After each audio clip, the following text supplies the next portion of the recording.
बुजुर्ग पिताजी जिद कर रहे थे कि उनकी चारपाई बाहर बरामदे में डाल दी जाए। बेटा बहुत परेशान था और इधर बहू बड़बड़ा रही थी, कोई बुजुर्गों को अलग कमरा नहीं देता। हमने दूसरी मंजिल पर कमरा दिया, एसी दी, टीवी दी, फ्रिज दिया, सब सुविधाएं भी दी, नौकरानी भी दे रखी है।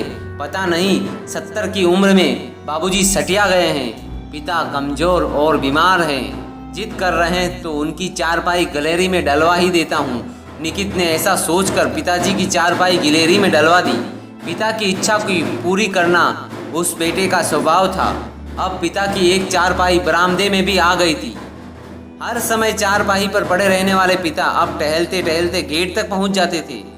कुछ देर लॉन में टहलते, लॉन में नाती पोतों के साथ खेलते, बातें करते, हंसते बोलते और मुस्कुराते भी थे। अब तो कभी कभी बेटे से मनपसंद खाने की चीज़ें खिलाने की फरमाइश भी करते। खुद खाते, बहू बेटे और बच्चों को भी खिलाते थे बाबूजी। धीरे धीरे बाबूजी का स्वास्थ्य अच्छा होने लगा, उनके स्वास्थ्य में सुधार आने लगा और उनका पोता दादा से बोलता है, दादा मेरी बॉल फेंको। गेट में प्रवेश करते हुए निकित ने अपने 5 साल के बेटे की आवाज़ सुनी जो बोल रहा था, दादा बॉल फेंको। तो बेटा अपने बेटे को डांटने लगा, अंशुल बाबा बुजुर्ग है, उनसे ऐसे कामों के लिए मत बोला करो, उनसे नहीं होगा।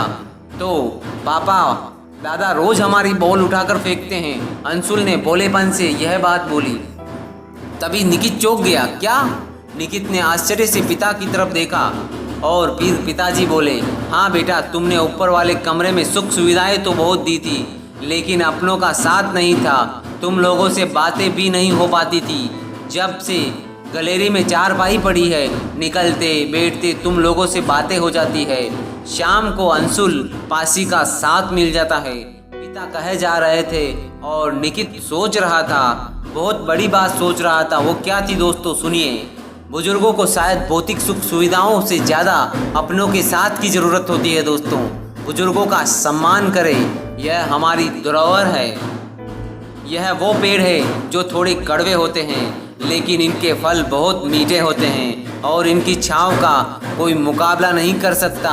बुजुर्गों की हमेशा सहायता करें, उनका ख्याल रखें। यह लेख पढ़ने के उपरांत अपने दोस्तों के साथ साझा अवश्य करें और हर समय हर वक्त बुजुर्गों का ख्याल रखें, उन्हें अपने पास रखें, उनसे बातें करें, उनके साथ थोड़ा टाइम स्पेंड करें ताकि उनकी तबीयत कभी ख़राब ना हो, हर हालत में उनके साथ रहे।